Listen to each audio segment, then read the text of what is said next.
Bonjour, Josiah Serge Laquiche. Nous sommes aujourd'hui le 6, dimanche 6 mars. Là, je suis depuis quelques jours, 2 ou 3 jours, je suis parti d'Abidjan, cherchant toujours un endroit où me reposer, ma petite tête et réfléchir. Je n'y arrive pas, je n'ai même pas d'espace. C'est difficile de œuvrer à la réflexion. Et donc, j'essaie de consigner ce que je peux, comme le Seigneur me l'a ordonné, lui qui sait toutes choses, m'a dit en toute occasion favorable ou non. Et là même, j'ai manqué de prendre ma petite Bible, donc je serai pêle-mêle de rassembler les quelques petites idées que j'ai, et puis, si possible, finir ce thème pour aborder un autre thème que je voudrais intituler « Activer la délivrance ». Donc là, je n'ai pas tous mes éléments pour essayer de retracer à quel stade je suis arrivé de mon propos. Mais bon, j'essaierai quand même, comme je peux, de continuer ma marche. Et puis voir si plus tard je peux progresser. Donc circonscrit dans l'essentiel les derniers éléments, quelques éléments du thème.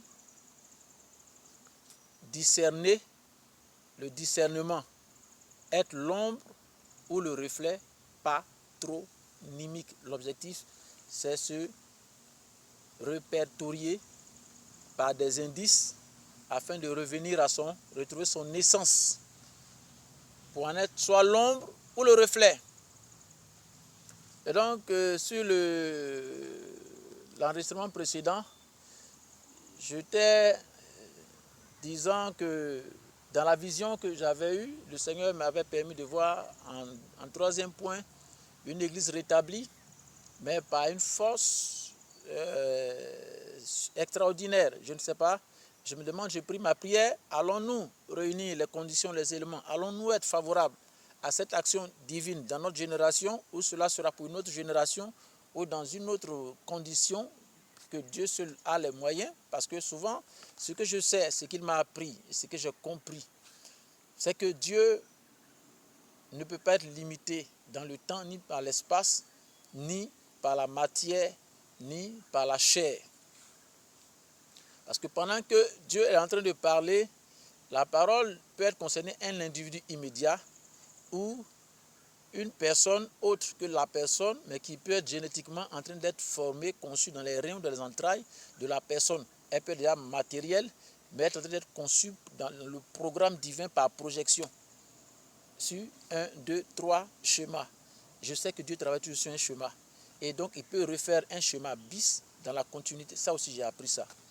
Mais pas le calque, mais la continuité d'un thème, d'une matière, d'un chapitre qu'il a abordé, et s'il n'a pas fini, un autre chapitre s'ouvre et continue le même thème jusqu'à ce qu'il ait fini un thème. Donc je me demande, cette génération réussira-t-elle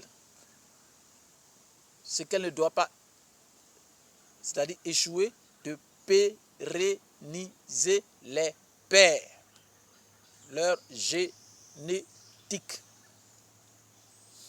Je me suis entendu dire, vu ma situation que je vis, vu la situation que vit cette génération, je suis toujours en train d'entrer dans le développement du point qui va me faire peut-être conclure ce thème, le discernement. Une fois, j'avais eu un souci qui m'avait envoyé en prison.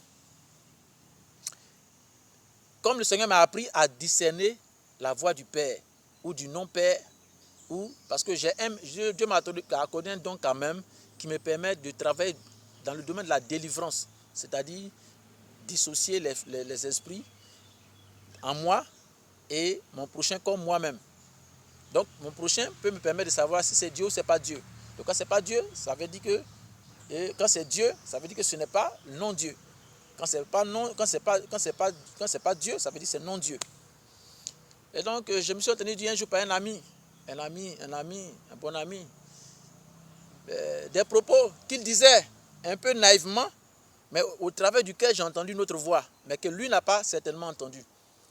Comme c'était une personne aisée, et qui, dans la période de crise, s'était retrouvé aussi en prison. Donc, un peu pour me narguer à cause des moyens qu'il avait, il a tenu des propos. Mais je l'ai regardé, je me suis dit non, que ce n'est pas ce qu'il est en train de dire. Parce que moi, j'étais dans cette condition là-bas en tant qu'évangéliste. Et là-bas, on s'attelait à la délivrance. Et puis la prison, ça bougeait. Ça bougeait vraiment sous la puissance de Dieu. Donc quand j'avais des rencontres avec lui, un jour, il me regarde, il me dit, bon, toi, tu m'intéresses bien. Est-ce que je vais faire? Je vais te débaucher. Je l'ai regardé, j'ai tiqué, sans me laisser frustrer, parce que je me suis dit que s'il a utilisé une parole de sens, il n'est pas dans le sens de la parole. Parce que moi, je suis investi de la parole parce que évangéliste, donc porteur de transmission de la parole.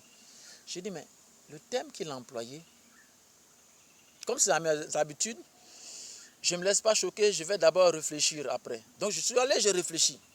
J'ai réfléchi. J'ai dit, mais comment dit-il qu'il va me débaucher alors que je suis employé par la personne la plus riche, la plus puissante qui puisse être jamais imaginée? C'était frustrant, mais je me suis dit qu'il n'avait pas percé la révélation de ce qu'il disait, de l'adresse qu'il faisait, qu'il me faisait. Parce que quand, dans le contexte actuel, étymologiquement, je veux révéler, je n'ai pas voulu le lui dire parce que je me suis dit, bon, c'était un sujet, puisque moi je travaille en tant que son évangéliste, c'est-à-dire donc celui qui l'encadrait, donc je ne suis pas dans ce détail, mais qui me fait penser aujourd'hui à une certaine situation que je suis en train de traverser depuis. En disant débaucher, c'est la nature originelle du sujet qui s'adresse à un fils de Dieu, à une génération qui atteint un seuil. Le seuil du dysfonctionnement, de l'arrêt de la course, de l'activité, de la provision, de la vision, de la projection des pères, dont ils sont censés reproduire, reconduire et pérenniser. Donc en d'autres termes, c'était un stop à la pérennité des pères. Mais ils ne pouvaient pas comprendre, parce qu'ils disaient simplement, oh, nous sommes dans la révélation de la personne linguistique, lexicalistique. Donc j'ai vu, mais j'ai laissé ça parce que je me suis dit que ce n'était pas son sujet. Originellement, Dieu crée au 6e jour, à la fin de ses œuvres, à la fin de sa vision, de sa projection, de sa provision. Au 6e jour, quand il finit ses œuvres, avant d'entamer le 7e jour, où il va maintenant laisser ses œuvres générer sa nature, son investissement, sa personne, pérenniser le Père, sa personne, le jour de Dieu, le premier jour de la semaine, le 7e jour, qui est le jour du début de la semaine, le jour de Dieu, le jour du sabbat, du culte. Il lui dit, voici l'œuvre que j'ai bâtie en 6 jours, toi, l'accomplissement de mes œuvres, tu vas pérenniser mon œuvre, ma vie, ma personnalité, mon activité. Donc je t'emploie, tu es embauché pour m'entretenir, pour faire le culte, pour m'adorer, pour me pérenniser. Donc, je vais en revenir plus tard quand tu vas me donner, vouloir aborder l'autre thème sur activer la délivrance ou un sujet, un point que je me propose d'ouvrir, c'est que ma notion de la démocratie, la vraie, selon ma pensée, c'est sujet à réflexion et en espérant la contradiction. Pour me dire le contraire, que je puisse réfléchir aussi. L'activité appartient à une seule personne, à la matrix, selon le verbe que Dieu emploie pour m'instruire. Je ne dis pas, je ne fais pas de cela une vérité généralisée, je veux dire personnelle, qui m'identifie moi et me fonctionnalise. Selon le verbe qu'il emploie, il me fait comprendre que la matrix signifie maître d'œuvre. la manne, la connaissance, le programme, le programmateur, le gestionnaire, le serviteur de son Père, le service, sans qui il n'y a pas de service. Parce qu'il dit, quand Jésus vient, l'homme parfait, il dit le plus grand, c'est celui qui est le serviteur. Si le plus grand, c'est celui qui fait le service, ça veut dire que sans le plus grand, qui est le service, il n'y a pas d'activité, il n'y a pas de service, il n'y a pas donc de fonctionnalité. Donc on ne peut pas faire le service en dehors du chef du service qui en apparence est le plus petit, mais en réalité est le plus grand, selon le module divin. Mais ça encore, faut-il que Dieu me l'ait expliqué pour que je perçoive. C'est vrai, quand il me parle, je le regarde, mais je ne dis rien. Je le regarde, mais je ne dis rien. Et donc, l'objectif du sujet, quand il s'approche, c'était pour moi l'essence de ce qu'on appelle un coup d'État. C'était de faire ce coup et se substituer à cet ordre divin. C'est pourquoi le pourvoyeur dans la maison, quand je vais me prononcer sur mon idée de ce que c'est que le partenariat, ou c'est une certaine forme de machin que je me propose tout à l'heure de gestion dans tous les rapports, relations de couple, est basé sur une seule notion qui est la notion de fonctionnalité génétique conditionnée pour exercer une certaine fonctionnalité. Ce n'est pas transmissible. C'est une question de programme, de matrix.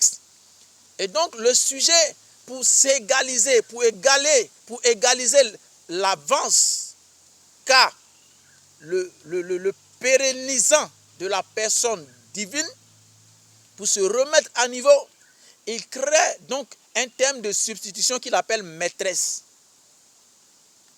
Et donc il passe par le sujet qui est féminin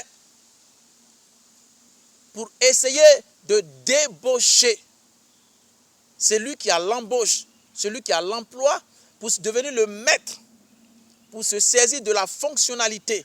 C'est cela le coup d'État, pour renverser l'ordre et devenir présidentiable, c'est-à-dire le maître, le service et celui qui est en train de pourvoir à l'activité. C'est pourquoi quand Jésus vient, il lui dit, prosterne-toi et je te donne la gestion. Parce que moi, j'en suis le maître. Or, Jésus est venu pour récupérer et nous faire quitter de l'humiliation qui était que la maîtrise, la maestria était passée au compte du sujet féminin. Donc le véritable coup d'État, c'est lorsque ce ordre est inversé par la succession d'un homme à un autre homme, mais quand le sujet passe de sa nature de féminin à la masculinisation de sa personne aux dépens de génétique pérennisant du Père.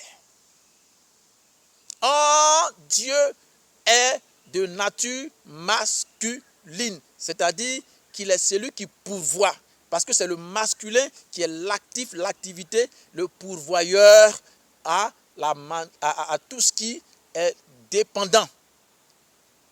Quand elle réussit ce coup qu'elle avait précédemment manqué dans le ciel, et qu'elle réussit cette fois avec Adam, elle réussit effectivement à le débaucher, à le désembaucher. Et quand Dieu vient qu'il constate que le coup avait été réussi sur la terre, qu'il avait confié à celui qui avait la responsabilité de le pérenniser, sa domination, sa force, sa personne, qu'est-ce qu'il fait? Il constate la situation et prend les mesures conséquentes. C'est-à-dire, vous êtes démis de vos fonctions.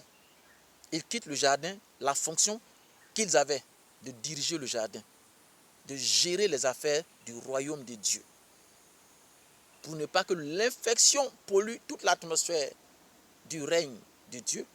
Et donc de cette humiliation sort donc le chômage. Mais vous savez, par voie de cause, cette expression a double sens. en le débauchant, il entrait dans cette Molière qui dit, dans le sens secondaire,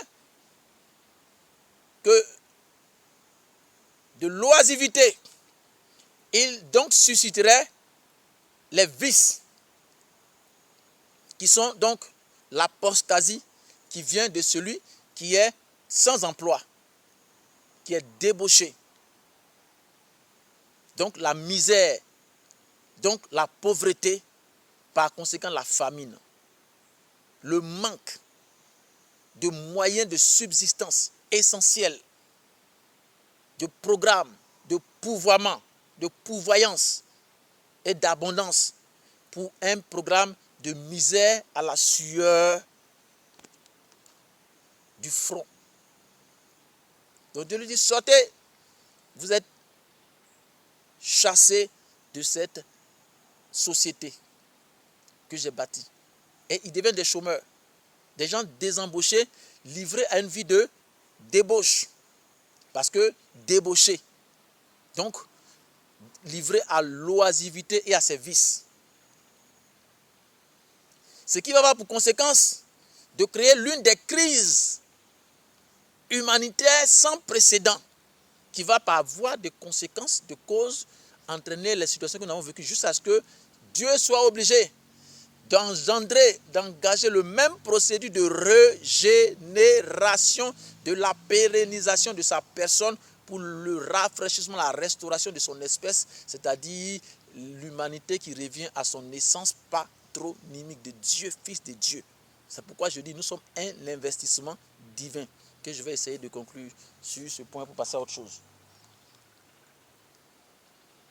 La conséquence, c'est quoi? C'est que l'une des conséquences de cette oisivité, quand je vais revenir tout à l'heure au patronyme, au patronymique, Abel va perdre la vie, c'est-à-dire l'apostasie et la mort. Parce que les vices de l'oisivité ont commencé à se manifester. Mais d'où venait-il? Cette nature, parce que il y avait un manque, une carence, une absence de pouvoirment en vie, en subsistance de vie. Le nomi natif est devenu l'ombre de lui-même. Donc il fallait, par voie de conséquence, du coup je vais en arriver plus tard, donc que Dieu refasse et rétablisse cela pour en arriver donc à la notion typiquement pratique de pourquoi je dis que nous sommes un investissement divin.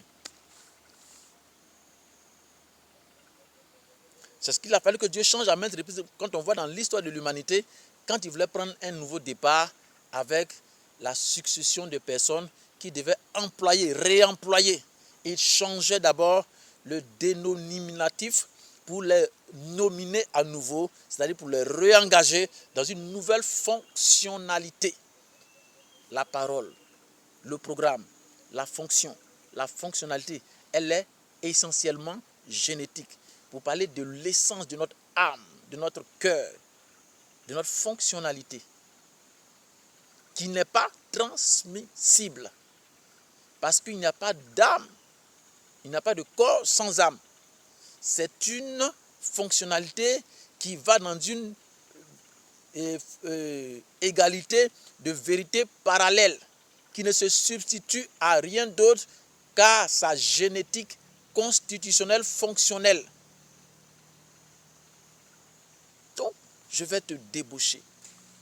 Donc, j'ai compris la période et la signification et l'influence de l'ère dans laquelle j'étais pour en faire comprendre tout l'investissement de Dieu.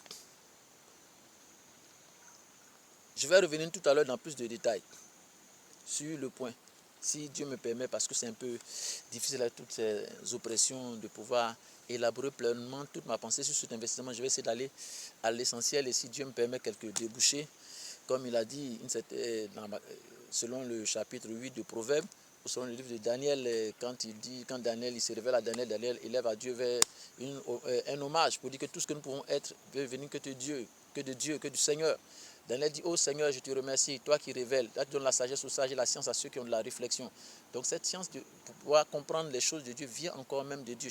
Proverbe chapitre 8 dit la même chose. Et donc, si Dieu permet une compréhension, cela vient essentiellement de ces objectifs qu'il pense et veut atteindre, et non de nos capacités, de nos possibilités ou de nos lettres, de nos écritures.